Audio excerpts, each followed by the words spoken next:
Bueno, dicho esto y pasado este momento de jolgorio, Se terminó la joda. vamos a hablar en serio. Queremos saber, de verdad, cuál fue el lugar del que te tuviste que ir y no querías porque te estaba pariendo alguien. A ver, bueno, varias, es parte de mi vida y yo hace Ya sabemos más que de sos un 25 prócer, años. pero hay un momento que decís la concha de la lora. No enojarnos porque para mí el mejor plan es estar en un nacimiento, y es estar al lado de una embarazada, eso es así y es real. Digo, es muy difícil proponerme unas vacaciones porque tiene que ser superador un nacimiento, que me parece que es lo más importante de mi vida. Pero igual, digo, me ha pasado que Navidades se dieron la mayor cantidad de nacimientos. En mi vida como estadística, yo tengo un par de días que sé que son los que más he trabajado. La gente muy suele, loco. Claro. 14 de julio, que no le entiendo el porqué. Viene ahora, ojo. No le entiendo el porqué. Y después en Navidades, considerando 24 y 25, me ha pasado. Y hace muchísimos años, me acuerdo que empieza una mujer el 24 y era en Rosario. En Rosario, allá en Santa Fe. Y viajo diciendo, ya está, con la otra partera, diciendo, bueno, vamos a pasar Navidad juntos y en Rosario, con esta familia, este nacimiento hermoso. Y llegamos y se da muy rápido.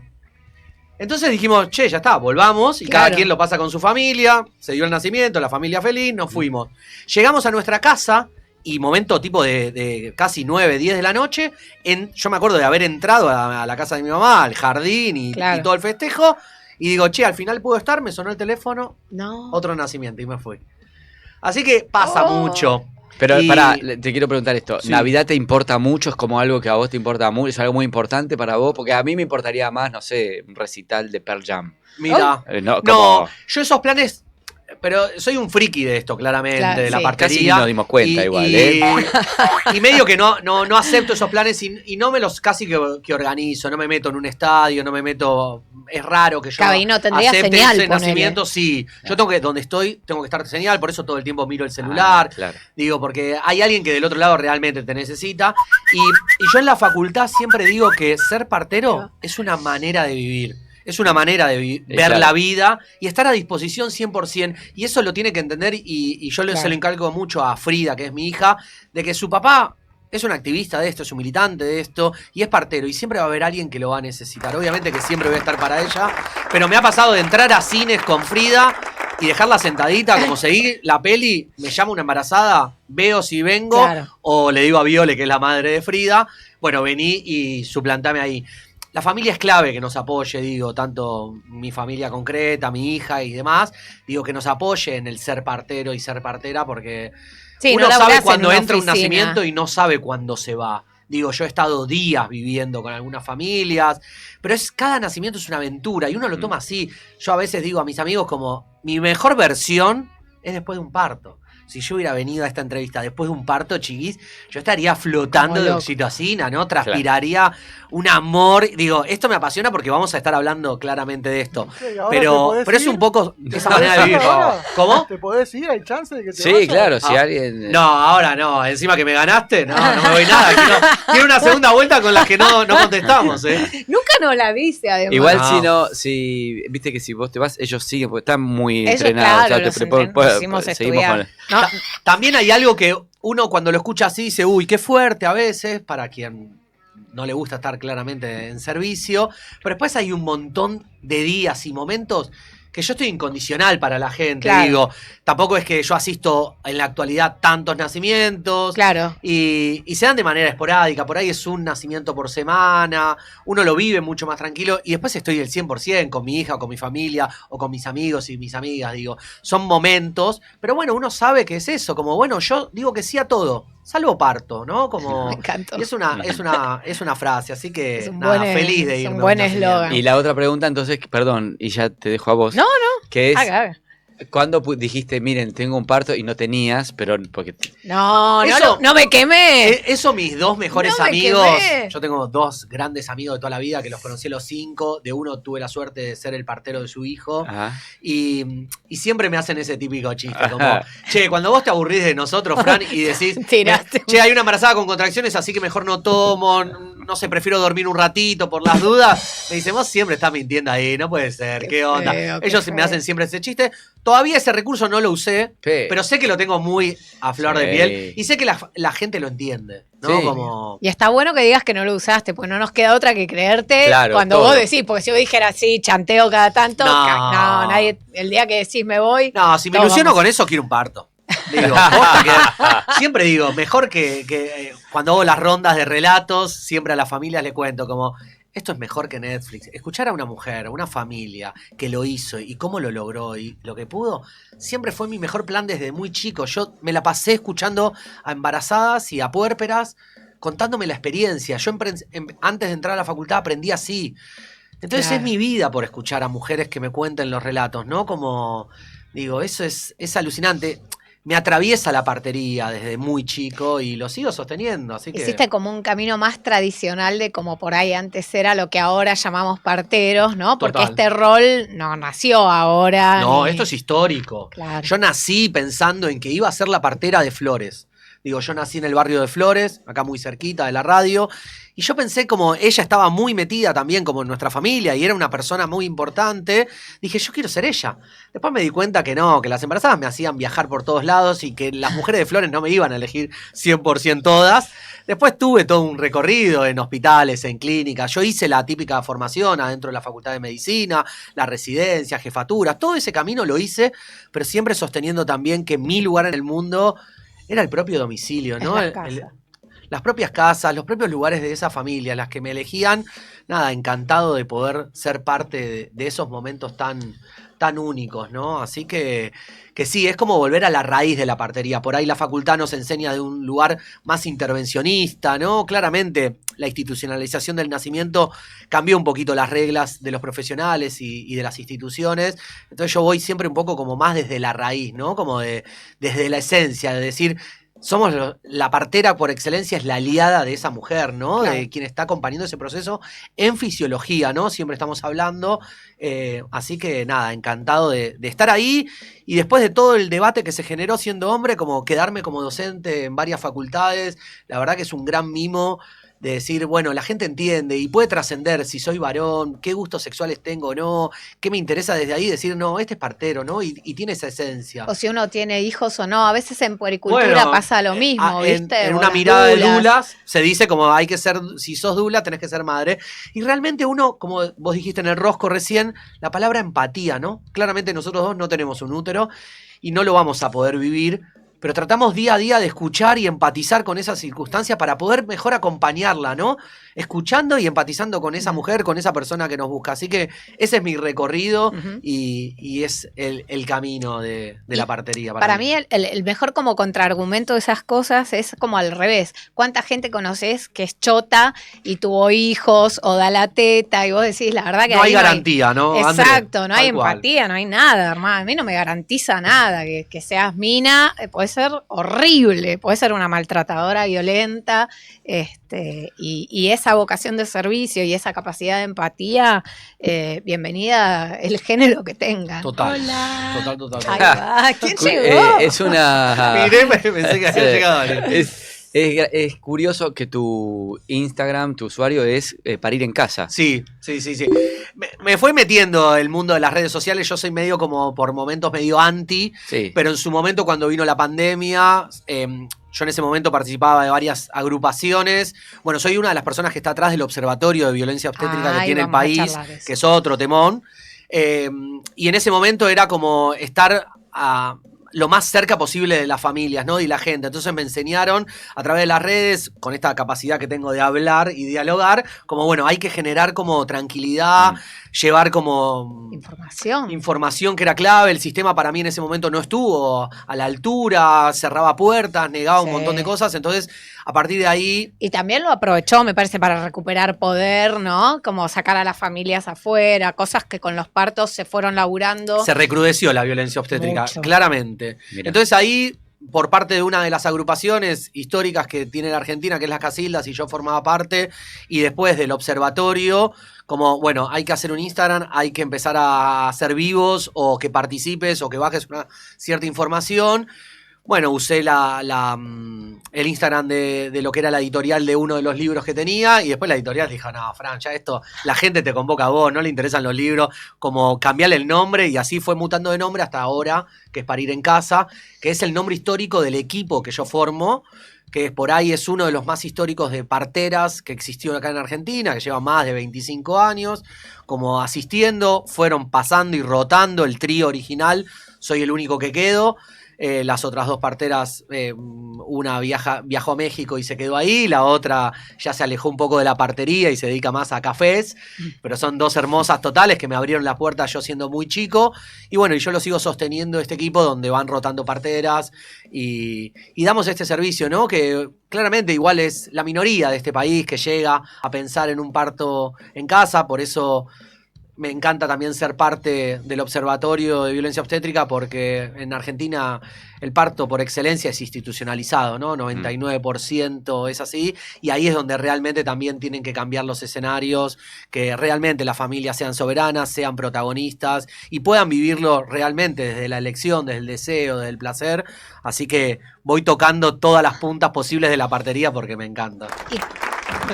Vamos, chicos, bien. Tengo 1000 preguntas también, así que no te acapares todo. ¿De ahí? ¿Querés de alguna del chat? No, Diana, que manda una frase muy linda, que ya la leí, que dijo que ojalá pudiera tener algún pibe para tenerlo con vos. No, gracias, no con Diana. vos, No digamos, no como se... Che, ¿y cómo llegan las familias hasta, por ejemplo, me imagino que con información previa y pensando, pero cómo llegan a preguntarte por... Hay un boca en boca muy fuerte, que creo que es eso... Claramente superador a las redes, sí, ¿no? obvio. Más en este tipo de cosas tan delicadas, Sí. Total. que no vas a elegir a alguien por las redes nada más, te da una referencia. Bueno, hay algunos Y es enfermos esto, que ¿no? sí. Que yo haya asistido a sus amigos, Claro. digo, es el mejor boca en boca que le pueden haber dado, digo, a este equipo histórico, ¿no? Como, entonces en eso van llegando. Nosotros sostenemos los primeros martes de cada mes hace... Sí, más o menos 25 años, una ronda donde todo el tiempo y nunca se interrumpió de relatos de nacimiento, que les invito a la próxima en julio, digo, más allá, que estén lejos de maternar y paternar y de volver a gestar, digo, como hay algo ahí de escuchar ese relato, ¿no? Ustedes decían algo al principio del programa con esto de, bueno, la crianza tendría que cambiar y tendría que toda la sociedad, ¿no? Quienes ponen el cuerpo y quienes no, digo, entenderlo, yo siempre digo como... El dulaje tendría que ser una materia del colegio, la partería. Sí. Digo, ¿cuánto de este mundo sería diferente si todos veríamos a una mujer parir, ¿no?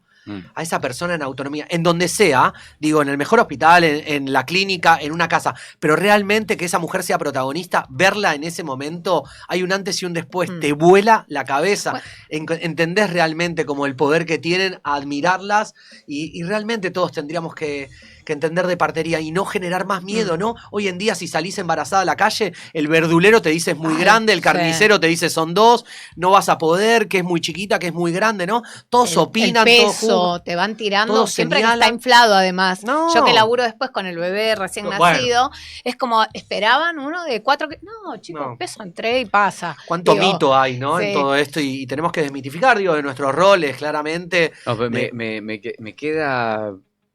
muy patente esto que decís, sí, pensando, estamos en un momento de la Argentina de mucha violencia. Total. Y de mucha violencia. Tal cual.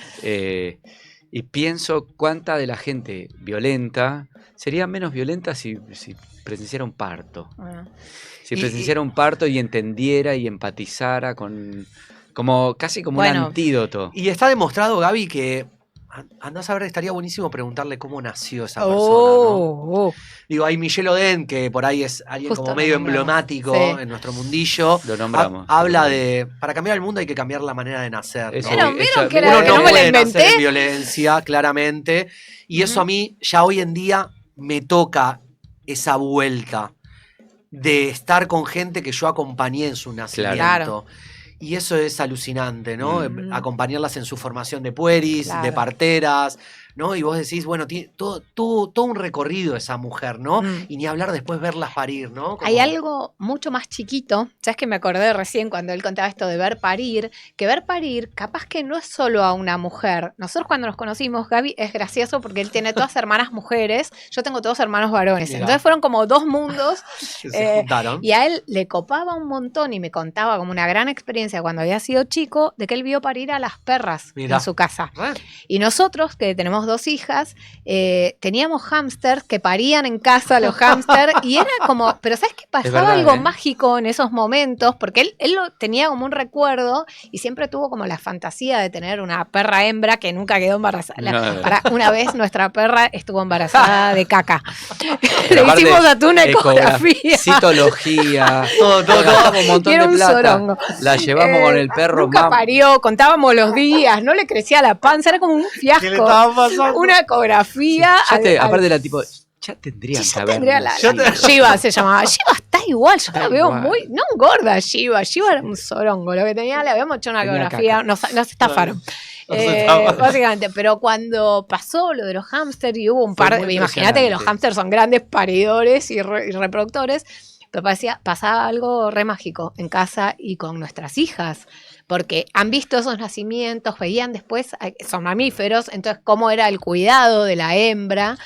Y yo creo que hubo como una marca ahí. Esto deja un impacto para mí muy fuerte, no solamente en la mujer que pare y en ese bebé que nace o esa beba que nace, sino en quienes estamos ahí, ni hablar nosotros en nuestro rol de parteros y parteras, pero también digo, en relaciones heterosexuales, los varones cuando ven a sus compañeras parir, ya hay un antes y un después, ¿no? Como entienden como realmente ese poder. Para mí siempre lo digo, como es un claro piñazo al patriarcado, ¿no? Como ver la escena de un parto, ¿no? Y después eso replicado en los... Si estaban presentes, otros hijos, hijas, abuelos, abuelas. Yo eso lo vivo a diario, que los nenes me hacen dibujitos, me mandan audios y quedan movilizados, ¿no? Claro. Que empezar a leer otro tipo de historias, ver videos juntos, ver fotos juntos de partos. Creo que es esa la mejor ESI, ¿no? Digo, que tenemos como ley en Argentina. Digo, qué mejor, ¿no? Que ver, escuchar. Y no decir, uy, vino esa persona con ambo que no me dejó estar. No, Fran es uno más. Jugando conmigo podía ver la panza de mamá y podíamos charlar entre todos y todas. Y eso lo hacemos entre todos y todas. Y eso tiene un impacto a futuro increíble, ¿no? Son nuevas generaciones que se vienen así, ¿no? Sí. Yo siempre me acuerdo cuando salió el Ni Una Menos, porque todo esto me remite como a eso también. Claro. Había circulando una foto de nenes varones maternando nenitos, bebitos. Y era como, bueno, ¿querés trabajar de verdad para que ni una menos? Bueno, que los nenes empiecen a maternar. Empezar a cuestionar un montón de cosas. Que empiecen a maternar los pibes, que empiecen a tener no bebés a UPA. Claro, bueno, la lactancia es lo mismo, ¿no? Si uno ve ya desde el juego, si aparecen muñecos, si no es esta cuestión de género de la nena juega con la muñeca y el varón con la pelota, bueno. Que hubo un cambio, ¿no? Sí. Está habiendo un cambio, claramente. Bueno, son ahora por hay ahí un retroceso, pero bueno, también seguimos dando pelea. Sí, y siempre hay que pensar que es un sector de la sociedad, que es un sector que es la punta de lanza por ahí de una idea más progresista, y que después vas a Santiago del Estero y qué sé yo, no sé, digo, pues ir a Santiago del Estero interior, ¿no? Sí. Al interior de Buenos Aires o a un lugar más alejado y te encontrás con otra realidad donde esta data por ahí llega distinta. Claramente, es ahí, me toca como el lugar de activista, de decir que sí a cualquier nota que haya, a cualquier programa que haya que ir, porque claramente la accesibilidad tiene que ser la prioridad en esto y llegarle a todo el mundo para que esas personas realmente elijan. Digo, primero se elige la maternidad y la paternidad y después es cómo la quiero vivir. Claro. Tener el abanico de posibilidades, ¿no? Y ahí podemos entrar en un debate eterno, ¿no? Y hay lugares donde no pueden elegir. No, y así todo, digo, hay como enunciados, porque hay leyes y qué sé yo, que igual protegen el parto, ¿no? Hablamos de la ley del parto respetado, qué sé yo, que sabemos que claramente no se respeta. no se respeta. Sí, eso es muy... Que después viene todo el laburo posterior, que es recauchutarse, reconstruirse, entender lo que pasó. Eso deja una marca en ese primer contacto con el bebé. La posibilidad o no de denunciar si te enteraste, esto que hablabas vos, ¿no? De lo que es el primero observatorio. reconocerse, ¿no? Víctima de violencia obstétrica. Y después el camino de la denuncia. Llevar años entender eso, la denuncia que cae bastante en un vacío, pero bueno, hay como algunas situaciones que también se tejen como medio de boca en boca un poco para... Y ahí cambiamos, André, como, digo, ahí nos tenemos que responsabilizar como sociedad, ¿no? Porque caerle como al ginecólogo obstetra o a la partera, como decir, o al hospital como hospital. No, tenemos que hacernos cargos todos y todas, ¿no? Yo podría haber llegado acá y decir, che, llegar a esta radio fue un parto, ¿no? Y hubieran entendido que fue trabado, me agarró un piquete, que el colectivo, que no sé qué, el tren y demás. Y realmente la connotación del parto es otra, que es la que vengo diciendo hace 40 minutos, ¿no? Como de felicidad, de fiesta. Mi mamá me decía de chico una famosa frase que obviamente me caló muy, muy profundo, que es, Fran, si esto lo elegís, claramente puede ser una fiesta. Y la mejor fiesta que estuve en mi vida fue el nacimiento de mi hija. Y cada familia que acompaño trato de dejarle esa semillita. Y eso no es romantizar que no hay dolor, que no es intenso, que no hay un desafío claramente en la gestación, en el parto y en la crianza, pero sí encararlo con otra connotación, ¿no? Decir, che, es lo que se viene, ¿no? Estuve 9 meses para preparar esta fiesta. No, mucho más, ¿no? Porque bueno, porque uno... Ni hablar. Me quedo con... André te empezó a preguntar sobre... Yo justo quería preguntar sobre eso. El viaje, en las empresas le decimos el journey. El viaje en las meses del journey del cliente. Que es cómo te conocen después... ¿Qué es lo que pasa, digamos, con una persona que llega a vos? ¿Cómo? Bueno, siempre es una entrevista y empezar a conocer, ¿no? Como esa historia. Yo hago un trabajo que la base es la confianza y el vínculo, ¿no? Por eso después se crean vínculos muy fuertes con la gran mayoría de familias. Yo llevo asistida más de 5.000 familias en todos estos años y hay familias que las asistí 6 veces, imagínense. Y lo primero y principal es eso, ¿no? Como acompañar de manera fisiológica a esa familia, a esa mujer, entender cuál es su deseo, qué es lo que quiere, para yo poder adaptarme, ¿no? Esa es la perdiz de la partera y del partero, ¿no? ¿Qué es lo que necesitan ustedes de mí? Y yo me voy a acomodar, aprender de ustedes, conocerles, ir previamente, ¿no? Como cómo se conocieron, ¿no? ¿Qué les gusta? Conociéndote, temón. Así que es un poco ahí el camino, ¿no? Y después todo el acompañamiento también de la parte clínica. Eso uno no lo deja de lado. Después hay algo que como parteros nosotros mostramos un modelo que tiene que ver con una continuidad de cuidado, es decir, más allá del nacimiento, del trabajo de parto y demás, sino es seguir clínicamente a esa diada 45 días, ¿no? Y obviamente es una red muy interdisciplinaria, donde aparecen psicólogas, donde aparecen poricultoras, donde aparecen dulas, más allá que nuestro equipo es netamente de parteras. Bueno, siempre nos gusta como ir sumando otras imágenes para lo mejor de lo que le podemos dar a esa familia, ¿no? Hay un punto en el que la familia decide si lo quiere tener en casa o lo quiere tener en una clínica, y eso vos acompañás todo eso, o solamente acompañás si es en casa. El nacimiento concretamente lo acompaño en casa. Después hay muchas familias y muchas mujeres que me buscan para realmente acompañar desde una manera de esto, ¿no? De información, de entender lo que va a pasar en el embarazo. Y así acompaño muchas que después eligen parir en otros lugares, ¿no? Y después se circula mucha información, ¿no? De poder escuchar a otras familias que lo hicieron, leer como muchos libros, ¿no? Y empezar a empaparse, porque en general la gran mayoría llega con muchos baches, con muchos huecos, ¿no? De información, de qué es lo que quiero. Nunca llegaron a una consulta donde el profesional le dice, ¿qué querés? ¿Qué deseás? ¿Cómo lo querés vivir? Salud en general. Y ahí ya el cerebro como... ¿yo puedo opinar? Sí, obvio. Claro, ¿no? Me van a Eso escuchar. Es increíble, ¿no? Y... ¿quiénes son? No, Tomás. No pasa nada. Pensaba en las implicancias por ahí, esto que vos contabas antes, que no estaba permitido ser partero para un varón. ¿Y qué es lo que está permitido, regulado, legal, no legal, en relación a los partos en casa? El parto en casa es legal, claramente, más allá que por ahí tiene mucho de mirada, de señalamiento. Claro, de por eso digo, a ver, vayamos. Pero realmente es legal para las familias que quieren parir en casa. Siempre hay que pensar que es un modelo mundialmente reconocido. Digo, en el mundo, las personas que van a parir y gestar tienen la manera de elegir una clínica, un hospital, en su propia casa y después en casas de parto. Esa imagen no existe en Argentina. Okay. Es decir, ahí ya se le saca un derecho a las familias. Esa no se puede elegir, no existe de manera legal casas de parto. Pero sí quedarse en su propia casa, sí elegir una clínica o un hospital, depende en este país si tenés obra social, prepaga y demás. Digo, pero son esas maneras. ¿Es institucionalizado o es en tu propia casa? Y ahí es legal para esas familias hacerlo y es legal para nosotros como profesionales, los recibidos dentro de la Facultad de Medicina, poder acompañar ese tipo de procesos y después darle esa continuidad clínicamente de esa diada durante 45 días posteriores. Y eso es importante saber, que esto no es ilegal. Y dentro de la legalidad, que el sodero, chicos. El sodero, Gaby, siempre para que la gente esté atenta también en su casa. Dentro de la legalidad de tener un hijo en casa, hago preguntas. Sí, las que quieras, ¿hay parámetros o cosas que vos tenés que asegurar o tener y que si no es ilegal si no tenés eso? No es que sea legalista. No es que sea ilegal, pero claramente este modelo tiene ejes centrales para poder realizarse, ¿no? Primero estamos hablando de una mujer sana, de un embarazo sano, de un beba de término de cabeza, es decir, que venga de cabeza, ¿no? Cefálico se nombra como dentro de la ciencia, pero es así, para que se entienda.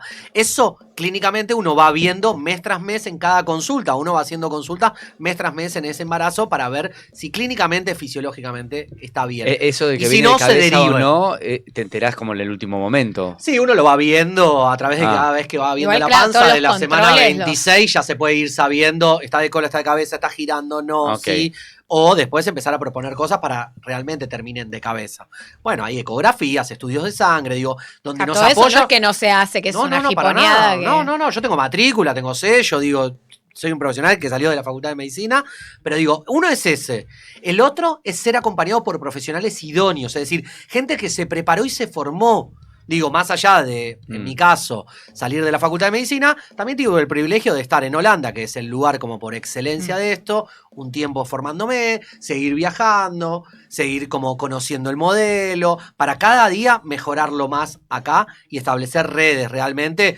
Hay equipos donde, no sé, ciertos estudios que se dan en los primeros días en las instituciones, hay una persona que se dedica a hacer esos estudios en los domicilios también, es decir, armar una red de cuidados, brindar la misma calidad de servicios que puede dar cualquier clínica, cualquier hospital en un domicilio. Es decir, yo llevo bolsos, es decir, otro de los ítems es llevar un equipo preparado para un parto. Es decir, lo mismo que hay en una sala de parto de cualquier hospital, yo lo llevo. Obviamente pasa más desapercibido, por ahí me ven entrando con valija que dicen, uy, Fran se nos va a quedar a dormir y a comer. Se mudó. Y eso, claramente, me encanta comer mucho, pero digo, ese es uno de los puntos. Y el otro de los puntos es esto que se lo conoce como plan B.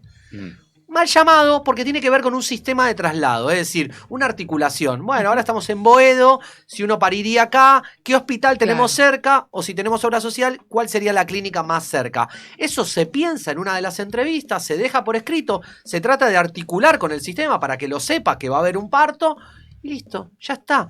Esos ejes son muy fáciles de cumplir. Claro. Uno se imagina como que va a venir un extraterrestre que va a esterilizar la casa. No es tan así para nada, ¿no? Son estos, personal idóneo, una mujer que curse un embarazo en fisiología, un equipo preparado, digo, de equipo de insumos y un sistema de traslado.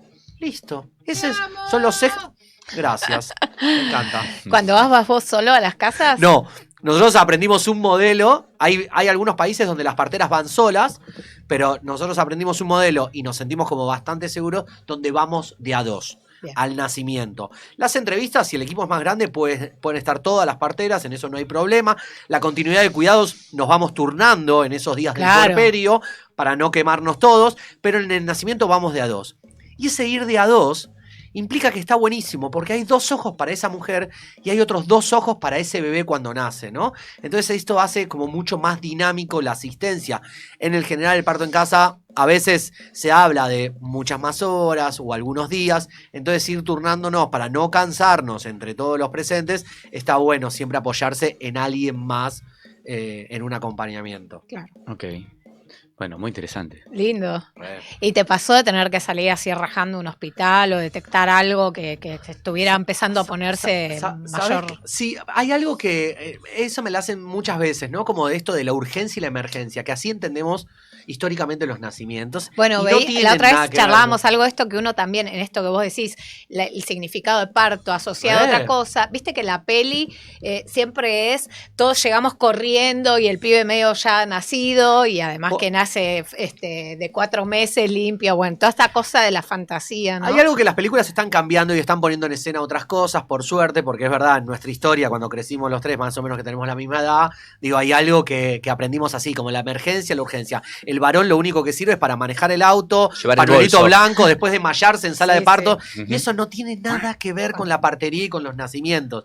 Y esto es importante entender esto, como yo me he tenido que trasladar, sí, hay un 10% en estadística del equipo y en Argentina de un 10% de traslado, pero nunca fue corriendo. Sí en algo de empieza a dar señales el cuerpo de esa mujer y si no ese bebé. Y eso se prevé antes. Esa es una de las funciones claves dentro de la partería, nosotros, de estar previsto el tiempo que nos va a llevar a ir a la institución para seguir la continuidad ahí, pensar en otro tipo de intervención que no se puede hacer en una casa o terminar en una cesárea. ¿Se entiende? Sí, sí, claro. Espectacular. Qué bueno. A ver, pará. Quiero pensar si algo no nos... Ya te volvemos al rosco. No, en cualquier momento. Se quedó, ¿eh? Quiere. Bueno, hay gente acá que está en el chat, así que les decimos a la gente del chat. Dale. No, les digo, si quieren hacer alguna pregunta... Estos son obedientes, vos le decís, sí, dale. Si quieren hacer alguna pregunta, nosotros se la hacemos. Bueno, eso. A ver, pará. Yo quería como... Vamos a hacer una pausa y vamos a poner una música. Bueno, mirá lo que es. Paramos un segundo. Sí, paremos. Así vos revisás tu cuaderno. Sí, porque yo me y te vamos a contar qué canción vamos a poner. Dale. Esta canción es de una banda que justamente la nombré antes, se llama Pearl Jam. Mirá. Y que, nosotros tuvimos a nuestra primera hija Irene y somos padres rockeros, no es que rockeros del reviente, pero íbamos a recitales, nos gustaba ir a ver a Manu Chao. Sí, ahora también, pará. Bueno, nos gusta, pero ahora nos da más. Se jubiló el señor. A vos te da más fiaca ir a un recital. ¿Para qué? Depende para qué. Yo soy un poco más Depende. Pero Pearl Jam fue como la primera banda que fuimos a ver después de haber parido a Irene. A Irene, que tenía 2 meses, 3 meses. En el 2005. No, ya tenía creo que casi 6. Fue la primera vez que salimos, como que dejé a Irene con mi mamá, con todo lo que era la teta, prensar hora, ¿viste? Vez, ¿no? Sí, pero que además yo iba directamente a que me metan presa. O sea, mirá lo que es el puerperio. Yo pensaba cómo mi hija tenía que sobrevivir hasta que yo recupere la libertad por ir a un recital. Claro. O sea, como que no estaba bien, no estuve bien nunca más. Tampoco es que estaba tan bien antes. Tenemos buenas historias de puerperio.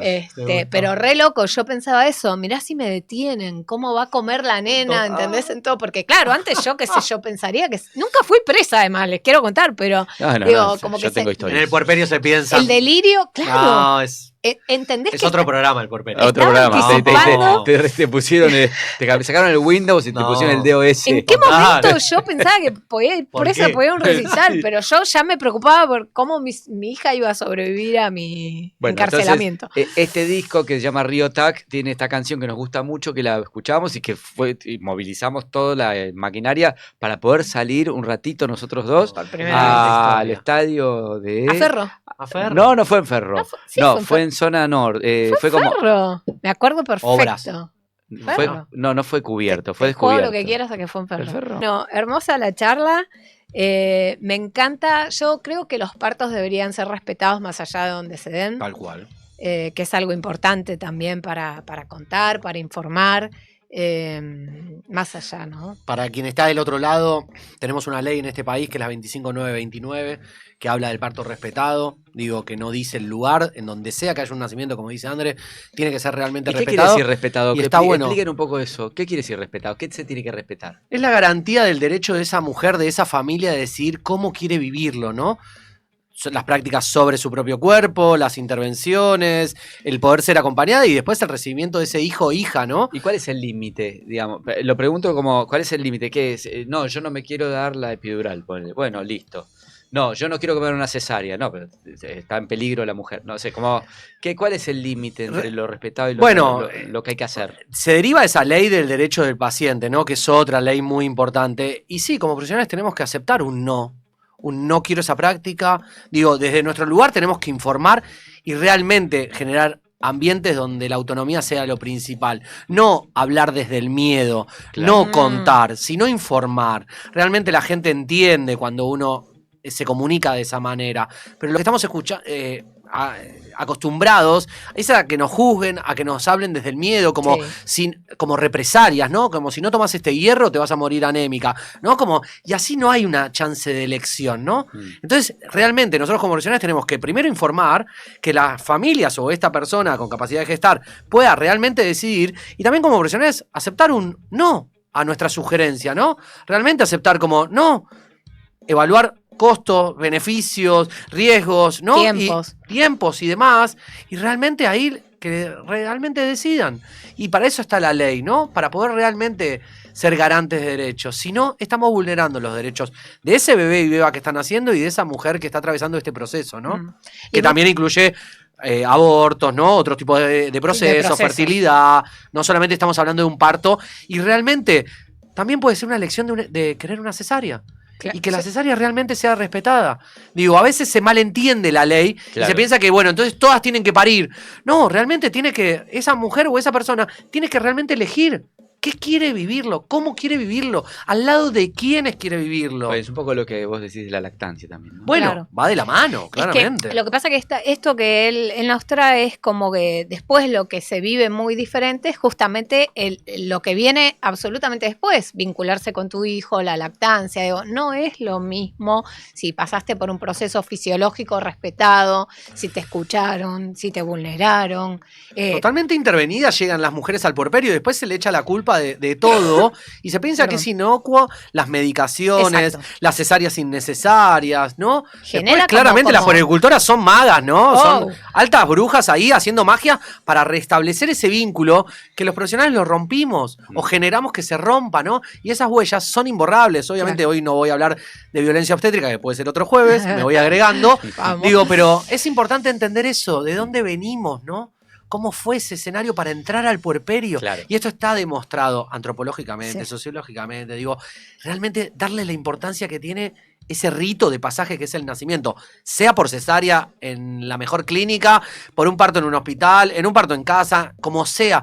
Pero realmente, como profesionales, tenemos que admirar, cuidar y acompañar y ser garantes de derechos de ese momento. Ahí va, se lo ganó. Sale el aplauso. Se lo ganó. No, ojo que no lo regalan, te lo ganaste. Bueno, no sé si quieren cerrar acá. Yo lo que quería decir es que muchas veces lo que nos sucede a nosotras como puericultoras es que cuando todo este proceso está vulnerado, además, es enloquecedor no entender qué pasó. Entonces, todo eso queda como que fue un proceso por el que pasó la persona, por la que no se le preguntó, por la que se le violentó, que se intervino en el cuerpo de ella, en su bebé. Esto tiene consecuencias, como vos lo decías, y que además no cuesta mucho hacer ese link. Entonces, cosas que están pasando parece que no tienen explicación, que pasaron porque sí. No, momento.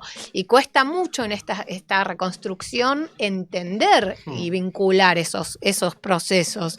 Una violencia que está totalmente naturalizada. Absolutamente. En toda la medicina, vamos a decir, pero es un momento tan vulnerable el del parto, que yo creo que te dejás a lo que me está diciendo. Te entregás. Claro, la vulnerabilidad de ese momento. Claro, me está diciendo que si no hago del otro lado, entonces van a ser mi hijo. Claro, yo voy a ser responsable de hacerlo, correr un riesgo. Ni lo pienso, no me importa, descuartizame, pero hace que nazca bien. Claro. Sí, pensaba qué distintas son las emociones y las palabras que aparecen en este momento a la fiesta que vos nos hablabas al principio, ¿no? Tal cual. Que ahí es donde deberíamos ir. Pero el cambio está siendo posible, también como docente, digo, de puericultoras, de parteras, bueno, ni hablar en formaciones de dulas, veo que se está ganando cada vez más masa crítica. No era lo mismo hace 20 años que hoy, ¿no? No. Y eso me parece que está bueno. Digo, nada, seguramente los dos operadores que están ahí afuera, de toda esta charla también algunas cosas nuevas habrán escuchado, se quedarán resonando, seguramente lo compartirán con amigas, con primas. No que gesten, no que van a ser padres, pero digo, es clave que ganemos masa crítica. Hoy seguramente en un programa de radio que hacen ustedes, están escuchando todo esto y ojalá que alguien por primera vez se le encienda esa semilla de, es verdad, ¿cómo no voy a elegir? Digo, dejo este tópico solamente para no alargarnos más, pero digo, el parto es el momento de la sexualidad, uno de los más importantes que tenemos. Y digo, si ahí buscamos, queremos gozarlo, disfrutar la oxitocina, bueno, el parto tiene que ser de la misma manera. Por eso es clave como profesional empezar a preguntar, en vez de dar órdenes, empezar a preguntar cómo lo deseas vivir, cómo querés vivir. Claro. ¿No? Como ahora apagan los micrófonos y decir, che, André, vamos a comer a tal lugar, ya nuestras hijas están ubicadas, tengamos una cita. Bueno, el parto es una de las mejores citas, ¿no? ¿Por qué planazo. No, es el mejor plan. Es alucinante, son las mismas hormonas. Digo, la sexualidad y el parto, que está ¿La lactancia también? Bueno, y la lactancia va de la mano, ni hablar. Son las mismas hormonas. Cuando entendamos eso, buenísimo, ¿no? Entender que la oxitocina es clave en esto. Sí. Donde la mujer se sienta segura, tranquila, no observada, como cualquier relación. Entonces está bueno empezar a entenderlo desde ahí. Y bueno. No, yo ya estoy, No me mires. Francisco, ¿querés ganar algo? Tenés que adivinar una canción. Acá cerramos, sí. Sí, cerramos una canción. El primero que adivina gana. La última chance que tenés de ganar algo en este programa. Me reapuró, que me... Yo ya gané. Ay, como conociendo este lugar. Espectacular. Estando en esta charla, yo ya gané. No traemos cualquier invitado acá, querido. Esperen, antes de la canción agradecemos mucho. Francisco, gracias. Agradecemos a Facu, a Uli. Chicos. Y vamos con adivinar la canción y ahora nos vamos a matar. Va. Ahora se terminó el amor, se terminó la oxitocina. Va.